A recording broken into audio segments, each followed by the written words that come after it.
Gamers thought they won. Battlefield 6 players thought they won. For the first time in nearly a decade, Battlefield wasn't just back, it was on top. We saw the headlines. Battlefield 6 outsells Call of Duty at launch. The gritty military shooter is king again. The honeymoon was beautiful, but today, the divorce papers just hit the table. See, despite being the best selling premium game of 2025, EA has officially started swinging the axe, laying off members of DICE, Criterion, Motive, and Ripple Effect. That's right. The very people who snatched the crown from Activision are being shown the door. Today, we're just going to break down the corporate delusion that turned a massive success into realignment failure. The $55 billion Saudi buyout that's looming in the background, and why Battlefield has officially entered the dreaded Sonic cycle. Let's look at the numbers, because on paper, this shouldn't be happening.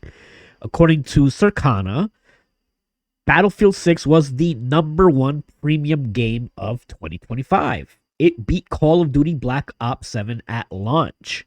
Think about that. For years, Call of Duty felt untouchable. The CEO went as far as saying it was too big to fail. And Battlefield felt like it was tripping over its own shoelaces that entire time. But eventually, the gamers actually showed up for this one. People wanted the grit. They wanted destruction. They gave EA exactly what they asked for. The money for their time. But in the modern EA boardroom, number one isn't enough. If you aren't hitting infinite growth, you are failing. See, that's where Call of Duty changed from Battlefield. Consistency. The EA's Battlefield 6 player count just kind of slowly withered away, and Call of Duty stayed consistent. And that's where the mask starts to slip. See, here's where it gets tactical and ugly. Reports from Ars Technica confirm that EA spent over $400 million on Battlefield 6. And to justify that Hollywood-style budget, the suits had a goal that can only be described as a fever dream. 100 million players. They really thought that every PS6 gamer that doesn't even like shooters, every Xbox gamer who may not like shooters, every Nintendo gamer, they're all just gonna jump on Battlefield 6 and play it. They really thought 100 million players was achievable. Now, to put that in perspective, Battlefield 1, which is arguably the peak of the franchise's reach, hit 30 million. EA wanted the devs to triple, a little bit more than that, the all-time record. They didn't just want a successful game, they wanted a Fortnite-sized miracle in a gritty military skin. When you set a goal that is mathematically impossible, you're not leading a studio. You are setting a trap for the developers. Now, those developers, unfortunately, are paying for EA's bad math with their careers. And then we can just say it. We've officially entered the Battlefield Sonic cycle. You know how it goes. Step 1, release a trailer that promises the world. Step 2, release a game that's actually pretty decent, pretty good. But it has corporate live service bloat. Step 3, tell the fans we've made select changes to better align with the community. And that's exactly what EA said today. Realignment. They claim these cuts are to better align teams around what matters most. You know what matters most to the community?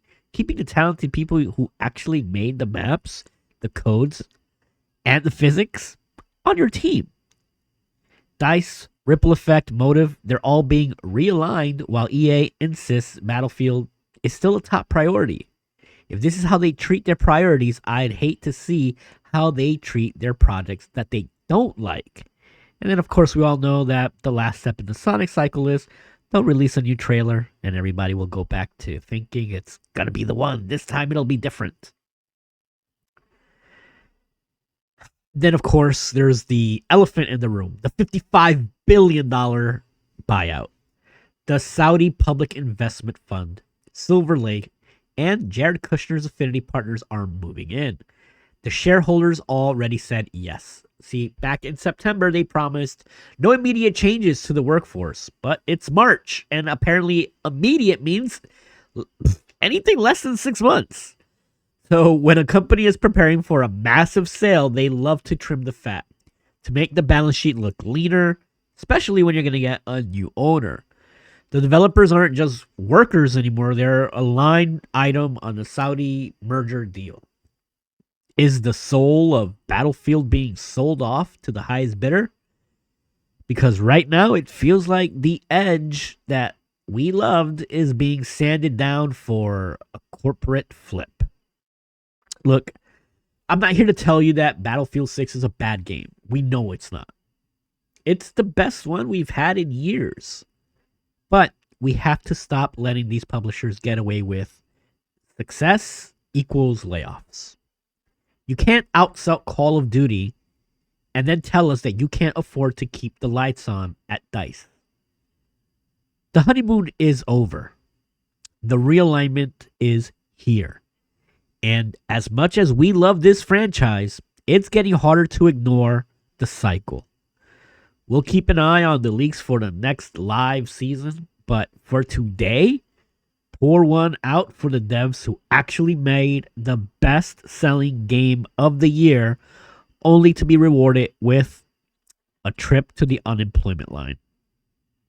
This is Starflagmedia, keeping it gritty. Stay skeptical. Like, share, subscribe, leave a comment, and I will catch you in the next video. Peace.